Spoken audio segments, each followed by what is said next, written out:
Result sheet মানে এখানে দেওয়া আছে রেজাল্ট।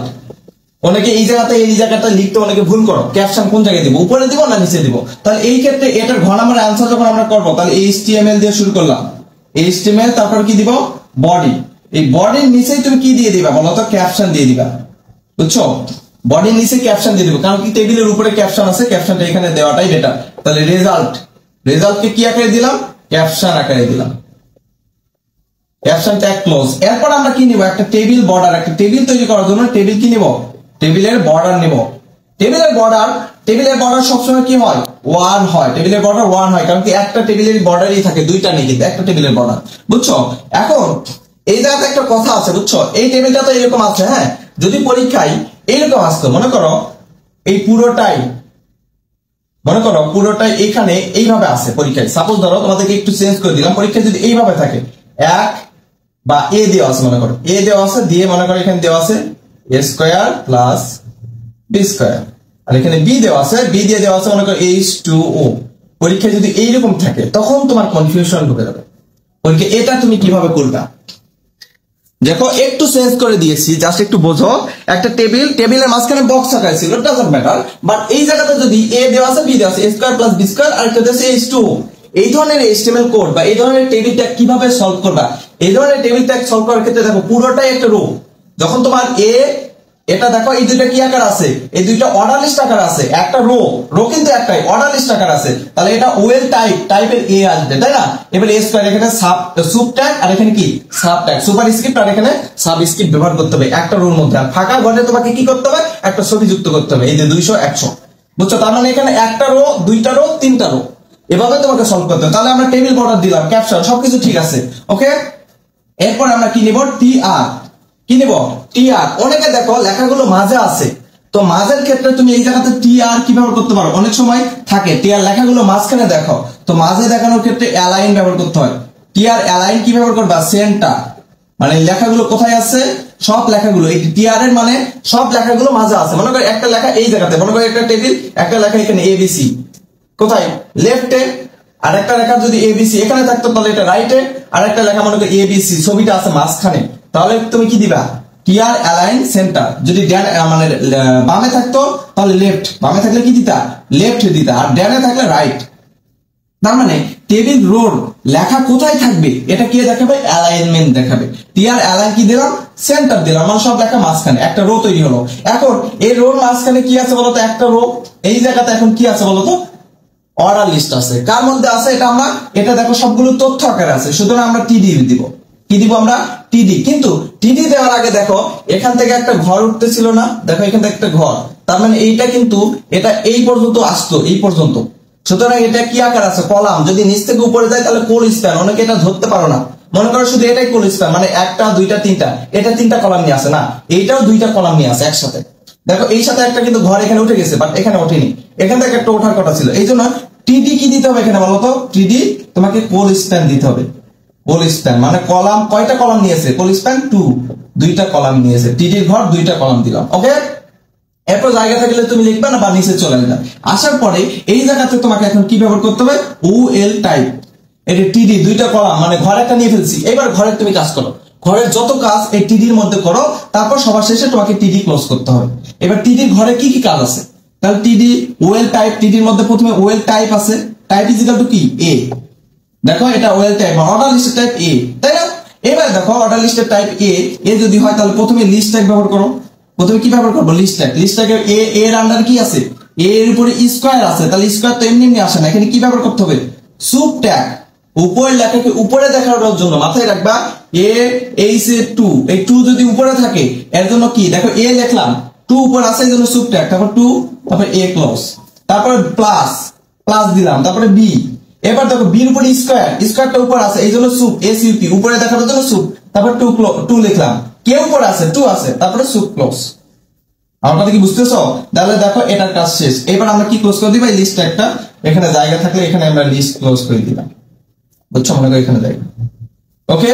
এরপরে দেখো আবার একটা লিস্ট, শুধু কি এর কাজ না, আরেকটা বি, তাহলে আবার একটা লিস্ট ট্যাগ, তারপরে কি লিখবো, বি নাই, বির আন্ডার কি আছে, H2O, তাহলে H লিখলাম, তারপর 2 কোথায় আছে, নিচে, এই জন্য নিচের জন্য কোন ট্যাগ, সাবস্ক্রিপ্ট, তারপর কি লিখবো 2, তারপর কি ক্লোজ করবো বলো তো, সাব ক্লোজ করবো।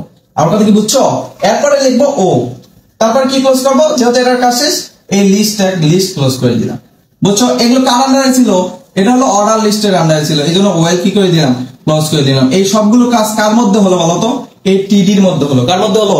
টিডি। সুতরাং আমরা এই টিডিটা কি করে দিব, এখানে ক্লোজ করে দেব। বুঝছো? এই টিডি শুরু করলাম, পলিসপ্যান দুইটা জায়গায় নিলাম, এর মাঝখানে যত order list unordered list as usual কাজ সেগুলো আমরা করে ফেললাম। ওকে, এরপরে কি ফাঁকা ঘর। এই ফাঁকা ঘরে তোমাকে এবিসি ছবি যুক্ত করতে বলছে। এখানে দেখো তো কোনো কলাম উঠছে বা কলাম রো গেছে না, সুতরাং এই যাতে জাস্ট টিডি লিখবো, লেখার পরে কি ছবি যুক্ত করবো। তাহলে ছবির জন্য কি ট্যাগ মনে আছে? ইমেজ ট্যাগ আইএনজি, তারপর কি ব্যবহার করবো? এসআরসি ইজিক্যাল টু কি লিখবো? এই ছবির নাম কি ছিল? abc.jpg জেপিজি পিএনজি, এগুলো হলো ছবির ফরম্যাট। এরপরে আমরা কি করে দেবো, এখানে এন্টার করব। এবার দেখো 200 আর 100 আছে, 200 আর 100 অনেক সময় এইরকম দেওয়া থাকে যে 200 100 মানে প্রথমটা হলো হোয়াইট, WIDTH, প্রথমটা হলো হোয়াইট, বুঝছো? আর পরেরটা হলো হাইট, বানানগুলো দেখবে HEIGHT। তার মানে প্রথমটা হলো হোয়াইট আর পরেরটা কি? পরেরটা হলো হাইট, এটা মাথায় রাখবা। 200 100 যদি দেওয়া থাকে, তার মানে এটা কার অ্যাট্রিবিউট? এই ইমেজ ট্যাগের অ্যাট্রিবিউট। যেমন একটা এসআরসি পরীক্ষা এমসিকিউ আসে যে ইমেজের অ্যাট্রিবিউট কি কি, একটা হলো এসআরসি মানে সোর্স, কোথায় থেকে ছবিটা পেলাম, এখান থেকে লিখলাম। লেখার পরে তোমাকে কি লিখতে হবে? WIDTH, হোয়াইট ইজিক্যাল টু কত লিখবো? 200, মানে দৈর্ঘ্য হবে কত, সরি প্রস্থ হবে 200, এবং হাইট HEIGHT, বানানটা দেখবে, হাইট ইজিক্যাল টু কত, বানানোকে ভুল করে মার্ক করো না, হাইট হলো 100। তারপরে কার কাজ শেষ? ইমেজের কাজ শেষ। আমরা জানি ইমেজের কোনো ক্লোজিং নেই, ওপেনিং ট্যাগ আর ক্লোজিং ট্যাগ। ইমেজ হলো একটা ফাঁকা ট্যাগ, বুঝছো? যদি বলে ফাঁকা ট্যাগ কোনগুলো, তাহলে BR ব্রেক একটা ফাঁকা ট্যাগ, ইমেজ একটা ফাঁকা ট্যাগ, HR একটা ফাঁকা ট্যাগ, বুঝলে? এগুলো হলো ফাঁকা ট্যাগ, এগুলোর কোনো ক্লোজিং নেই। তাহলে আমরা কি ক্লোজ করে দিব? কার আন্ডারে এই কাজটা হলো? টিডির আন্ডারে, এই টিডি ক্লোজ। বুঝছো? এবার দেখো এই রোড কাজ শেষ না, তাহলে এই জায়গাতে কি ক্লোজ করবে এখন? TR ক্লোজ হয়ে যাবে। বুঝছো? টেবিল রোড কাজ শেষ। এই প্রথম রোড মধ্যে কত কাজ আমরা শিখলাম, এটা কি বুঝছো এই পর্যন্ত? ক্লিয়ার এই পর্যন্ত এভরিওয়ান? আশা করি বুঝছো। তারপরে দেখো টিআর এর পরে দেখো এই যে আমরা টিআর, এই যে টেবিলের কাজ, বুঝছো? এই টেবিলের এখন কাজ করব, বুঝছো? এই মাঝখানের রোড কাজ করব। তাহলে টিআর আরেকটা রো নিলাম। এই লেখাটাও কিন্তু মাঝে আছে, সুতরাং এই লেখা মাঝে থাকার কারণে আবার দিব TR align center. TR align কি দিলাম? সেন্টার। বুঝছো? সেন্টার দেওয়ার পরে এইবারে এই লেখাটা আমরা কি করব? কি আকার আছে? একটা লিংক আকার আছে। তাহলে লিংকের জন্য কি ট্যাগ? এটা একটা কিসের মধ্যে আছে বলতো? এটা একটা কিসের মধ্যে আছে? টিডির মধ্যে আছে। টিডি কিন্তু এখানে কয়টা কলাম আছে? 3টা কলাম। তাহলে এখানে টিডি কি লিখতে হবে? কোল স্প্যান, মানে এক একটা রো নিলাম, এবার টিডি লিখলাম। টিডি মানে এই বক্সটার কাজ। এবার কোল স্প্যান ইকুয়াল কত লিখবো? 3। 3টা কলাম একাই নিয়ে নিছি, দেখো 1টা 2টা 3টা। এবার আমরা লিংকের কাজ করব কি ট্যাগ দিই? এ ট্যাগ, মনে আছে? লিংকের জন্য এ ট্যাগ, এ তারপর কি href, লিংক ট্যাগের অ্যাট্রিবিউট হলো href মানে হাইপার রেফারেন্স হার। এরপরে কি লিখবো? http://www.abc.com। বুঝছো? এটা ইনভার্টেড কমার মধ্যে রাখতে হবে, এইখান থেকে http। বুঝছো? এবার কোথায় ক্লিক করব? যদি বলা থাকে যে এখানে ক্লিক করলে ABC তে যাবো, আর যদি না বলা থাকে তাহলে এই ডটের আগে যা থাকবে তা এখানে লিখে দিবেন। ABC তে ক্লিক করলে প্রবেশ করবে। তারপর কি ক্লোজ করব? এটা ক্লোজ করে দেব, এর ক্লোজ আছে এই যে। তারপর কি ক্লোজ করব? টিডি আমরা কি করে দিব? ক্লোজ করে দেব। বুঝতে পারছো? টিডি কি করে দিলাম? ক্লোজ করে দিলাম। এবারে দেখো রোড কাজ শেষ, সবার শেষে আমরা কি ক্লোজ করে দিব? টিআর ক্লোজ করে দেব, কারণ কি এই রোড কাজ শেষ।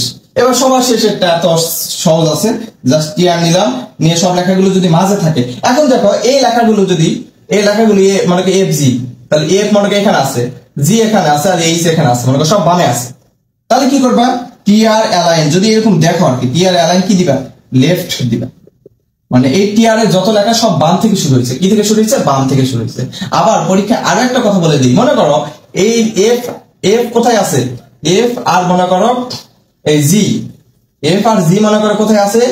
লেফটে আছে, আর এইচ আবার মাঝে আছে, এইরকম থাকলে কিন্তু তুমি কোশ্চেন গুলো দেখবে এখন এইরকম করে থাকে মাঝে মাঝে, যে দুইটা লেফটে আছে আর একটা কোথায় আছে?